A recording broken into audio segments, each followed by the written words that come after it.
नमस्कार मंडळी. होळी या सणाचे धार्मिक तसेच आध्यात्मिक महत्त्व हिंदू धर्मात विशेष मानले जाते.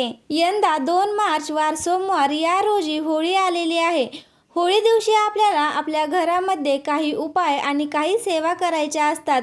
आपल्या घरामध्ये असणारे सर्व दुःख संकटे दूर व्हावेत यासाठी आपल्याला हे काही उपाय आणि सेवा करायच्या आहेत.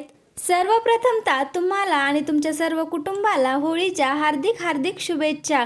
होळीचा हा सण तुमच्या घरामध्ये सुख समृद्धी धन दौलत घेऊन येवो हीच स्वामींच्या चरणी प्रार्थना करते. आपल्या हिंदू धर्मग्रंथामध्ये सणांना आणि होळीला विशेष महत्त्व दिलं जातं.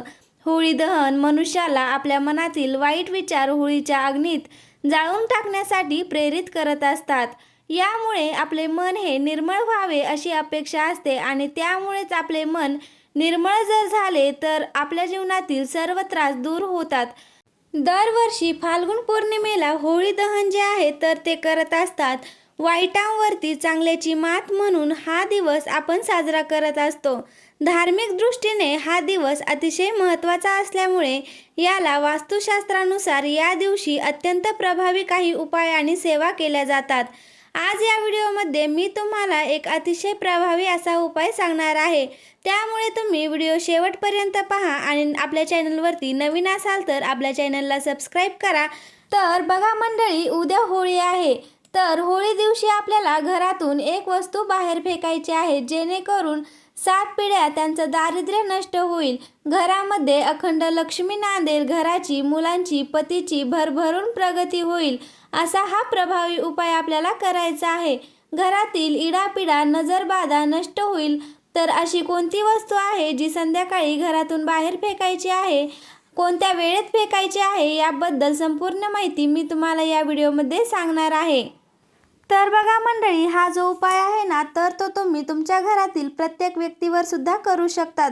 तर काय करायचं आहे, घरामध्ये आवर्जून तुम्हाला हा उपाय करायचा आहे. तुम्ही जर हा उपाय केला तर तुम्हाला चमत्कार नक्कीच दिसून येतील. तुमच्या घरामध्ये असणारी काही इडापिडा असेल, दारिद्र्य असेल, संपूर्ण घरातून बाहेर जाईल आणि त्याचबरोबर अखंड लक्ष्मी नांदेल. जर आपल्या घरामध्ये सतत भांडणं होत असेल, सतत कटकटी होत असतील, त्याचबरोबर नवरा बायकोची भांडणं होत असेल, आई मुलांची होत असतील, तसेच घरामध्ये पैसा टिकत नाही, अडचणी येत असतील, पैशाला पैसा लागत नाही नसेल तर बघा घरामध्ये पैसा येण्याचे मार्ग खूप असतात पण आलेला पैसा हा घरामध्ये टिकत नाही. घरातून जाण्याचे मार्गसुद्धा खूप असतात आणि त्यामुळेच आपल्याला घरामध्ये लक्ष्मी स्थिर राहण्यासाठी हा जो उपाय आहे ना तर तो करायचा आहे. जर तुमच्या घरामध्ये सतत वादविवाद होत असतील, तुमच्या तोंडातून अपशब्द बाहेर पडत असतील तर बघा आपल्या घरामध्ये वास्तुदेवता सुद्धा राहत असतात. आपल्या तोंडातून अपशब्द पडत असतात तेव्हा आपल्याला वास्तुदेवताही तथास्तु म्हणत असते आणि त्यामुळेच आपल्या घरामध्ये जे दोष आहेत तर ते वाढत असतात. आपल्या घराची प्रगतीही खुंटत चालत असते. कितीही कष्ट करून मेहनत करून आपल्याला त्याचं फळही मिळत नाही. घराची मुलांची कुटुंबाची प्रगतीही थांबलेली असते. या ज्या काही आपल्या अनेक समस्या आहेत त्यासाठीच उद्या होळीच्या दिवशी तुम्ही जर घरामध्ये हा उपाय केला तर नक्कीच तुम्हाला साक्षात माता लक्ष्मी तुमच्या घरामध्ये प्रसन्न होईल. घरातील दरिद्री गरिबीही संपून जाईल आणि माता लक्ष्मी आपल्या घरावरती प्रसन्न होईल. संध्याकाळी हा उपाय आपल्याला करायचा आहे. संध्याकाळी 5 नंतर तुम्ही हा उपाय करायचा आहे. आजच्या व्हिडिओमध्ये मी तुम्हाला 2 उपाय सांगणार आहे आणि हे दोन्ही उपाय तुम्हाला संध्याकाळीच करायचे आहेत. पहिला उपाय करण्यासाठी तुम्हाला काय करायचं आहे तर एक वस्तू लागणार आहे, ती म्हणजे काळे तीळ. काळे तीळ होळीच्या दिवशी त्यांना अनन्यसाधारण असे महत्त्व आहे. तर तुम्हाला काळे तीळ लागणार आहेत आणि त्याचबरोबर तुम्हाला खडे मीठ देखील लागणार आहे. आपल्याला हे खडे मीठ आणि काळे तीळ दिवसभर सोबत ठेवायचे आहेत. जर तुम्हाला सोबत ठेवणं शक्य नसेल तर तुम्ही 5 नंतर थोडेसे काळे तीळ आणि खडे मीठ घ्यायचं आहे आणि तुमच्या घरातील प्रत्येक व्यक्तीवरून 7 वेळेस तुम्हाला हे उतरवून घ्यायचं आहे.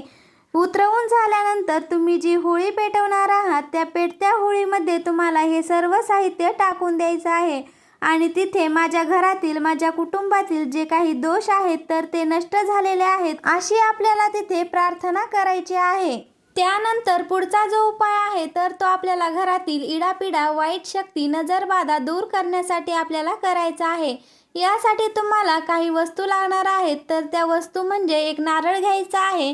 त्या नारळावरती तुम्हाला शेंदूरच्या किंवा कुंकवाच्या हळदीच्या सहाय्याने तुम्ही एक स्वास्तिक काढायचा आहे आणि त्याचबरोबर तुम्हाला थोडीशी पिवळी मोहरी जी असते तर ती तुम्हाला घ्यायची आहे आणि ह्या सर्व वस्तू तुम्हाला तुमच्या हातामध्ये धरायच्या आहेत आणि त्यानंतर तुम्हाला तुमच्या मुख्य दरवाजा जो असतो तर तिथे उभं राहून मुख्य दरवाजावरनं हे जे नारळ आहे ते 7 वेळेस उतरवून घ्यायचं आहे आणि आपण ज्या ठिकाणी होळी पेटवलेली आहे त्या ठिकाणी जाऊन आपल्याला हे नारळ जे आहे ते त्या होळीमध्ये अर्पण करायचं आहे.